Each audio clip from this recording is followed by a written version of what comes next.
आदिवासी कृती समितीचे अध्यक्ष पांडे यांनी आवाहन केलंय की जास्तीत जास्त संख्येनं 4 तारखेला आदिवासी समाजानं उपस्थित राहावं। आपल्या न्याय हक्कासाठी सर्वांनी उमरखेड तालुक्यातील आदिवासी बांधवांनी उपस्थित राहून हजारोंच्या संख्येने आपली उपस्थिती दर्शवावी आणि कृषी उत्पन्न बाजार समिती येथे सर्व बांधवांनी जमावं असं सांगण्यात आलंय।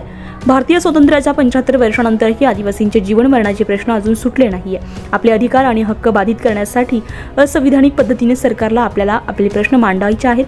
त्यासाठी आपण जास्तीत जास्त उपस्थित राहावे। यावेळी कृती समितीचे अध्यक्ष उत्तम पांडे, कार्याध्यक्ष प्रकाश शिकारी, उपाध्यक्ष बालाजी लांडगे, वाड सचिव फकीरराव धनवे, सहसचिव अनिल ठाकरे, कोषाध्यक्ष नामदेव मुरमुरे, संघटक सदानंद पांडे, मार्गदर्शक देविदास खोकले, विठ्ठल गुप्से, कैलास गारोळे, देविदास मुकाडे, प्रसिद्धी प्रमुख निलेश पिलवंड, अरुण बुरकुले आणि सर्व आदिवासी समाजाचे वतीनं हे आवाहन करण्यात आलंय। आपल्या समोर आज आदिवासी कृती संघटनेचे अध्यक्ष पांडे साहेब आहे। तुम्ही जो 4 तारखेला मोर्चा जो आयोजित केला आहे त्याबद्दल उमरखेड तालुक्यातील आदिवासी समाज बांधवांना तुमचे काय आव्हान आहे मोर्चा संदर्भात?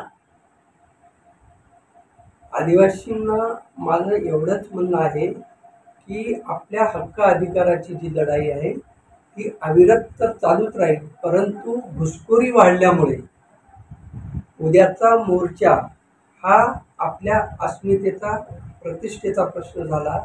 म्हणून तमाम आदिवासी बंधू आणि भगिनींना मी नम्रपणे आवाहन करतो की कुठल्याही परिस्थितीत जे काय आपल्या हाती काम असेल ते काम सोडून 4 तारखेला उमरखेडला मोर्चामध्ये सामील व्हा। ठिकाण कुठलं आहे? स्थळ? या मोर्चाचं ठिकाण उपविभागीय अधिकारी कार्यालय उमरखेड हे आहे। तिथे हा मोर्चा जाणार आहे। बिरसा मुंडा चौकातून दिघे आणि उपविभागीय कार्यालयावर धडकेल।